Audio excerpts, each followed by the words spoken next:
àmọ̀túnkù bí ojú ọjọ́ ṣe rí níbi yòówù kẹ̀tì láǹfààní láti máa darapọ̀ mọ́ mi lórí ìkànnì Àrólé Bàbá 1010 TV nílẹ̀ lájò lóko lẹ́yìn odi ibi gbogbo tó rí àtẹ́gùn ètò wa tó ń fẹ́ dé lórí ìkànnì tá a wọ̀ yìí mo kí wa pé a kú bí nǹkan ṣe ń lọ. Elédùmarè yóò máa wà pẹ̀lú ẹnì kọ̀ọ̀kan wa níbi yòówù ká lè wà láṣẹ lọ́wọ́ Elédùmarè.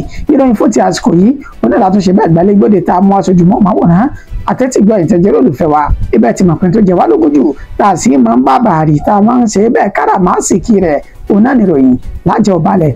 ó kọ́ mi ò wá yípadà wà yànfẹ́ Elédùmarè òun náà lèmi jẹ́ kókó níròyìn ní ẹjẹ́ ń gbéyẹ̀wò ṣáájú ẹ̀kúnrẹ́rẹ́ rẹ̀ báyìí.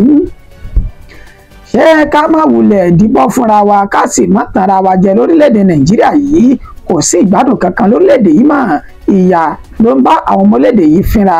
Olóyè Bọ̀dé George ló sọ èyí di mímọ̀ látàrí ẹ̀sùn ìpànìyàn tí Natasha fi kan Akpabio ti kọ̀mpẹ́tíṣàn sí ọ̀gá àgbà àwọn agbófinró ilẹ̀ yìí IGP Káyọ̀dé Ẹgbẹ́tókun láti gbé Natasha lọ láti fi páńpẹ́ òfin gbé Natasha lórí ẹ̀sùn ìbanilórúkọjẹ́ náà.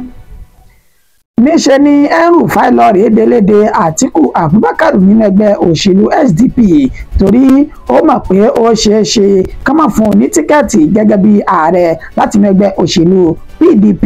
Buba Galadima ló sọ ọ̀rọ̀ yìí di mímọ̀ o. àwọn ẹ̀ṣọ́ aláàbò láti ọ́fíìsì NSA ilẹ̀ yìí ti dóòlà ẹ̀mí ènìyàn 17 kúrò lákàtà àwọn ajínigbé. bẹ́ẹ̀ ni àwọn ọlọ́pàá tún ti dènà ìjínigbé èyí tí kò bá wáyé ní olú-ìlú ilẹ̀ yìí tí ń ṣe Àbújá wọ́n sì bá àwọn ènìyàn 3 kalẹ̀ lọ́wọ́ àwọn ajínigbé náà. olè ló lọ rèé fọ́lé igbákejì ààrẹ wa lórílẹ̀‐èdè Nàìjíríà Kashim Shettima ní Màdúgùrí o ṣùgbọ́n wọ́n ta níbọn lẹ́sẹ̀ ọwọ́ àwọn agbófinró ó sì ti bá báyìí. ilé-ẹjọ́ ti yọ̀ǹda ènìyàn 12 tán jẹ́ ọmọ ikọ̀ IPOB lẹ́yìn ọdún 4 tán lò lọ́gbà ẹ̀wọ̀n. ìròyìn náà rèé lẹ́kùnrẹ́rẹ́ báyìí. jẹ́ ká má wulẹ̀ parọ́ tanra wa ká sì má fẹ̀kọ́ tanná jẹ fúnra wa lórílẹ̀‐èdè Nàìjíríà tá a wọ̀ yìí kò sí ìgbádùn kankan rárá bí tí wọn kò mọ ìyà nígbà àwọn ọmọ orílẹ̀‐èdè yìí fínra. Olóyè Bọ̀dé George ló sọ èyí di mímọ̀. ẹni tó ti fi ìgbà kan jẹ́ igbákejì alága fún ẹgbẹ́ òṣèlú PDP jákèjádò orílẹ̀‐èdè Nàìjíríà tẹ́lẹ̀ rí Olóyè Bọ̀dé George òní ó mà ti fi ohùn lédè lásìkò ìtàkùrọ̀sọ pẹ̀lú mọ̀máwòrán chánẹ́ẹ̀lì níbi tó ti ṣe ní àlàyé pé orílẹ̀‐èdè Nàìjíríà tá a wọ̀ yìí ló ń kálukú kàn dìbọn fúnra wa ni wípé ìyà àti ìyàn ń bẹ láwùjọ wa ó ní ìṣèjọba tó ń bẹ lóde yìí lábẹ́ àṣẹ àti olùdarí ẹgbẹ́ APC ó ní wọn ò ní ètò kankan rárá fáwọn ọmọ orílẹ̀‐èdè Nàìjíríà wọ́n kàn ṣe gbogbo ẹ̀ yọ̀bọ̀ ni nígbà tí Bọ̀dé George tí ó máa mẹ́nu lé ètò ààbò ó sọ ilẹ̀kùn oní lórílẹ̀‐èdè Nàìjíríà tá a wà yìí náà mọ̀ ni ó ní wọ́n ti jẹ́ ẹni tó jẹ́ ọ̀gágun fẹ̀yìntì ní ẹnu iṣẹ́ ológun wọ́n ti jí gbé ní ìpínlẹ̀ Katsina tó sì lo àìmọye oṣù lákàtà àwọn ajínigbé ọ̀hún ṣáájú kí wọ́n tó ṣe bẹ́ẹ̀ gbà á sílẹ̀ nígbà tí ó tún sọ ó ní mélòó la fẹ́ kà nínú ètò ààbò tó ti ṣe bẹ́ẹ̀ tó ti mẹ́rẹ̀ẹ́ àti kọlù sáńsẹ̀ sáwọn ènìyàn ní ìpínlẹ̀ Plateau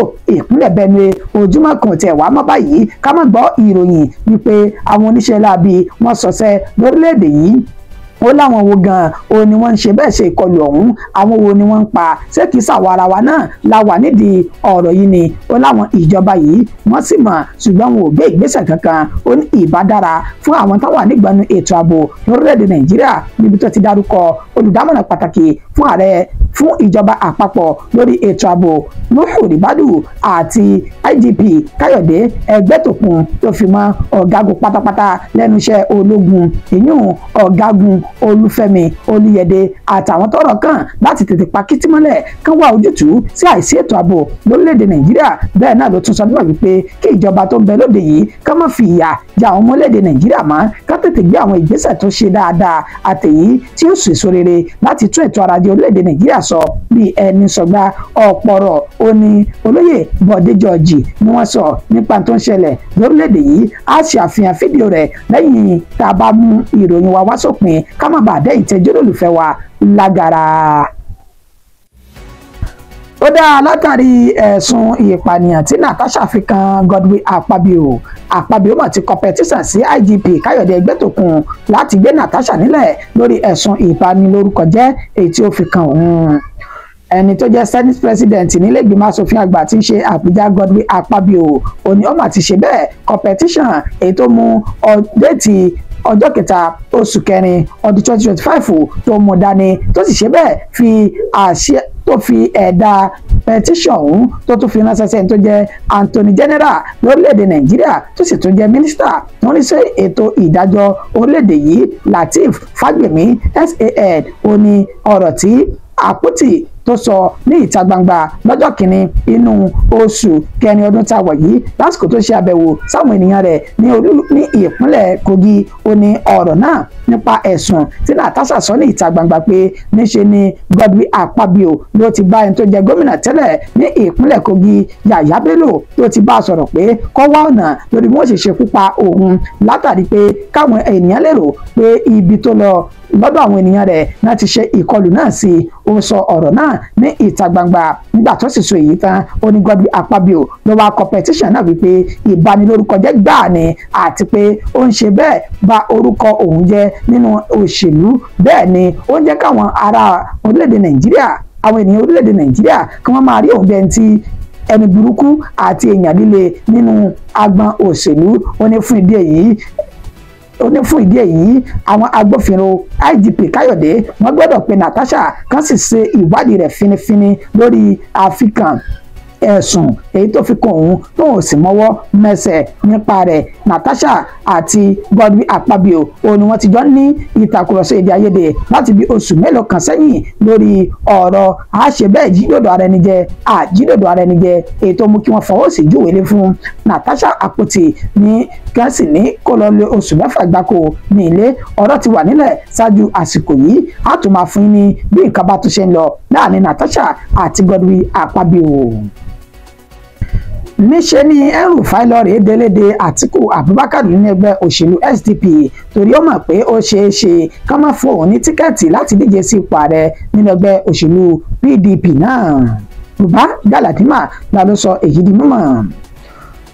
Olóyè àgbà nínú ẹgbẹ́ òṣèlú NNPP New Nigeria People's Party Buba Galadima olómọ̀ṣe àlàyé ọ̀rọ̀ ní pẹrẹwu lórí móhùnmáwòrán AIT níbi tó ti ní ìtàkùrọ̀sọ pẹ̀lú àwọn atọ́kùn ètò ibẹ̀ ló sọ nímọ̀ wípé àkójọpọ̀ El-Rufai àti Àtíkù Abubakar ẹni tó jẹ́ olùdíje sí ipò ààrẹ nínú ẹgbẹ́ òṣèlú PDP lọ́dún 2023 àti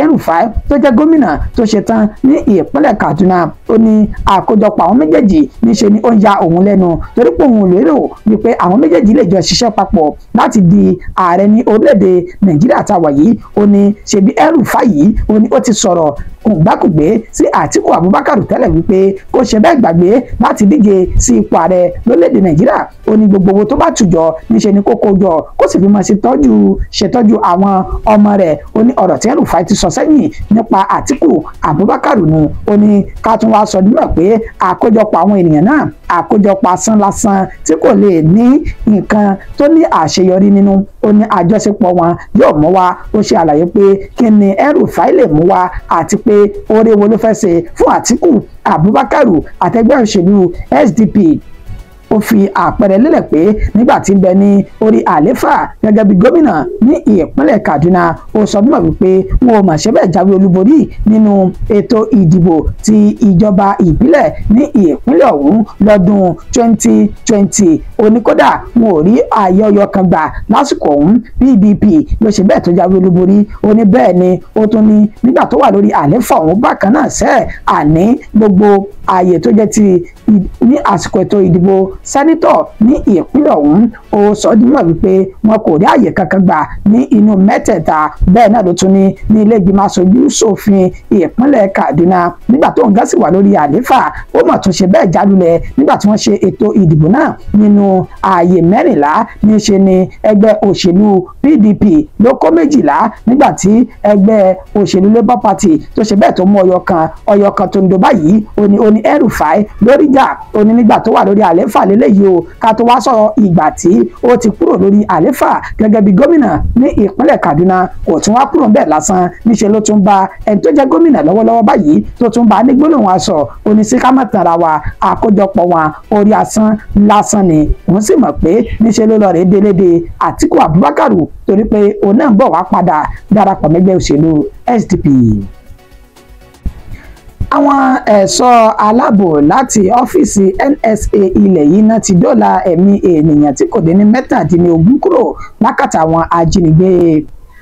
Àwọn ẹ̀ṣọ́ aláàbò tí wọ́n wá láti National Security Adviser láti ọ́fíìsì rẹ̀ yún olùdámọ̀ràn láti ọ́fíìsì olùdámọ̀ràn pàtàkì fún ìjọba àpapọ̀ lórí ètò ààbò Nuhu Ribadu níṣe ni àwọn ẹ̀ṣọ́ aláàbò ọ̀hún náà ti ṣe bẹ́ẹ̀ dóòlà ẹ̀mí ènìyàn 17 èyí tí wọ́n sọ níbẹ̀ pé wọ́n jí gbé ní ọjọ́ kẹta oṣù kẹta ọdún 2025 tá a wà yìí láti agbègbè tó pè ní Sarikinifawa ní ìpínlẹ̀ Niger gẹ́gẹ́ bí wọ́n ṣe sọ níbẹ̀ pé ní àná tí ń ṣe ọjọ́ kẹsàn-án oṣù kẹrin ọdún tá a wà yìí ní nǹkan bíi dédé aago 7 àbọ̀ ọ̀sán òní wọ́n dóòlà ẹ̀mí àwọn ènìyàn náà níbi tá a ti rí àwọn ọmọdé àti àgbàlagbà lára àwọn ènìyàn torí kó yọ lákàtà àwọn ajínigbé náà ní dárúkọ William Umbadia, Samuel Ezekiel, Duza Ezekiel tó jẹ́ ní ọdún 13, Ishaku Ishaya ẹni ọdún 12, Sunday Ezekiel ọmọ ọdún 8, Jeze Friday ọmọ ọdún 6 àti bẹ́ẹ̀ bẹ́ẹ̀ lọ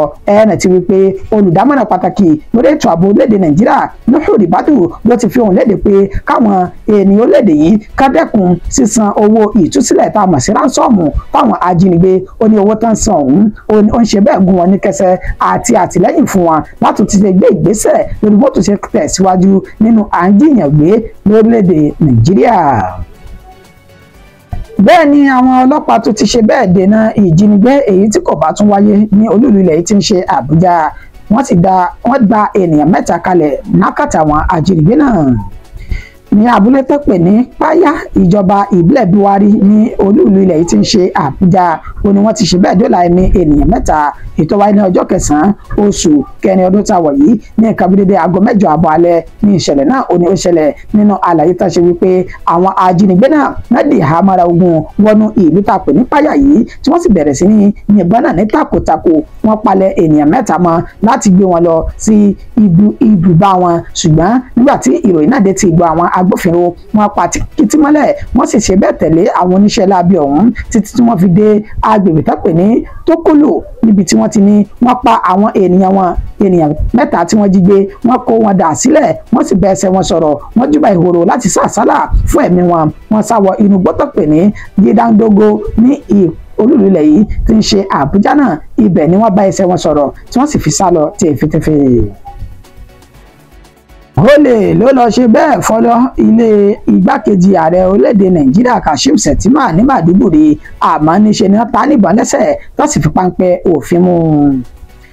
Adigunjalè alọkólóńkígbe kan èyí tó ṣe bẹ́ẹ̀ tó láyà bí òkè òní ó mọ̀ ṣe bẹ́ẹ̀ fọ́ ilé ẹni tó jẹ́ igbákejì ààrẹ orílẹ̀-èdè Nàìjíríà Kashim Shettima èyí tí ń bẹ ní Maiduguri tó sì fẹ́ lọ rí jí ohun àlùmọ́nì ní inú ilé ẹni tó jẹ́ igbákejì ààrẹ ọ̀hún gẹ́gẹ́ bí wọ́n ṣe sọ níbẹ̀ pé adigunjalè èyí tí orúkọ rẹ̀ ń jẹ́ Musa Ibrahim òun ló fọlé Kashim Shettima igbákejì ààrẹ orílẹ̀-èdè Nàìjíríà ilé tó ń bẹ ní New GRA Gwange 3 Ward off Bama Road ní Maiduguri ti ṣolúlu ìpínlẹ̀ Borno gẹ́gẹ́ bí wọ́n ṣe ṣe ní àlàyé pé níṣe ni adigunjalè ọ̀hún ló gba ọ̀nà ẹ̀bùrú wọlé láti fo orí fèrèsé ilé náà wọ inú ilé ẹni tó jẹ́ igbákejì ààrẹ orílẹ̀-èdè Nàìjíríà ní kété táwọn agbófinró tó ń jẹ́ ẹ̀ṣọ́ aláàbò tó ń ṣọ́ ilé náà tí wọ́n rí iná bá ṣe bẹ́ẹ̀ yín níbọn lẹ́sẹ̀ ló bá jábọ́ lulẹ̀ gbàù bó ṣe jábọ́ lulẹ̀ báyìí ó tún gbìyànjú láti máa sá lọ ṣùgbọ́n wọ́n fi páńpẹ́ òfin mú wọ́n sì gbé lọ sí ilé ìwòsàn níbi tó ti kọ́kọ́ gba ìtọ́jú ṣáájú kí wọ́n tó fà á lé àwọn àjọ ọ̀tẹlẹ̀múyẹ́ tí wọ́n mọ̀ ṣe ìwádìí rẹ̀ lórí ìwà ìdigunjalè èyí tí wọ́n fi kan arákùnrin ọ̀hún. Ilé-ẹjọ́ ti yọ̀ǹda ènìyàn 12 tán jẹ́ ọmọ ikọ̀ IPOB lẹ́yìn ọdún 4 gbáko èyí tán ti lò lọ́gbà ẹ̀wọ̀n ní ìpínlẹ̀ Ebonyi.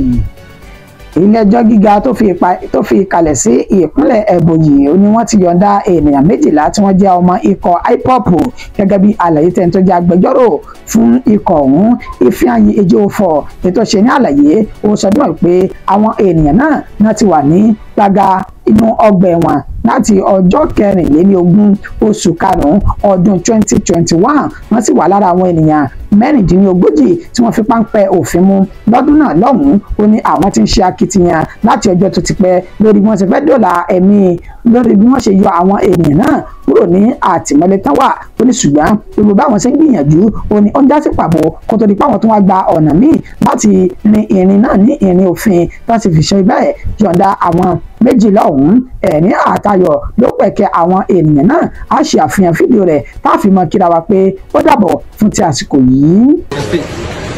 Not in 1 occasion, 2, 3, 4 occasions. And today, he says succumb in compliance with this directive of court that should be declared and applicable. They should be released. So, and 12 have been released. So we are still following up to ensure that the remaining ones who are still in custody are released. So that I can assure you of that, because they've been instead of all the frivolous charges against them, leveled against them by the state. So, and I do not think they have any reason to stay. They kept detained here. They'll be out soon. Thank you, and thank God for the grace for them to see this day. At least they are free persons today. Yes. They are free. And I thank God for their freedom. You can see they are smiling. Thank you. Please, madam, what do you have to say about it? I want to say a very big congratulations to them. It is not easy to be in correctional center for over 5 years. It is not easy. And thank God that today, finally, the state was able to say that 12 of them should go home. And we are very much grateful. And we will not stop until we see that each and every one of them are released. Thank you so much. Thank you. Please, can one of you people tell us why? We thank God today by releasing us. He wasn't speaking English. So Igbo, kiwo Igbo. I can let you cook. I can let you cook. By Ejiofor. Issues. You know, it's very heart-wrenching for me. It's when you look back. When I look back at my younger days, this system we are running, where everybody is pretending that all is well. I want to appeal to Mr. President and his team. All is not well in this country. You know, the most striking one was, the insecurity issue. Before, you will hear in the Southwest, oh, Fulani tradesmen and Fulani cowmen are already ravaging, killing, abducting. Now you hear also from the North, the same issue that, Fulanis are being murdered. That sounds like something is not adding up. Our problem is that the system of governance, the type of constitution we are running, is not working. There is so much anger in the land, and there is so much hunger. And the attitude of the police, it should be, it's like you are trying to put petrol into the fire. People are now trying to express themselves peacefully. What is the essence of firing tear gas and beating people up, including these are signals of mayhem. It is unacceptable. Look, a former general, from Castina was kidnapped. You know how long it took? He had a good job. He was the DG of the NYSC from Castina State in his house, was kidnapped for a ransom. Look, I believe that all the agencies, from Ribadu to the DGSSS to the Egbetokun, to all these people, they need to sit down. And all these people creating problem must be visited, be advised. Not only those boys on the streets, there are the quiet so-called billionaires the amount of money they are making, the humongous amount of money. When you go to the bank, I don't know what they produce.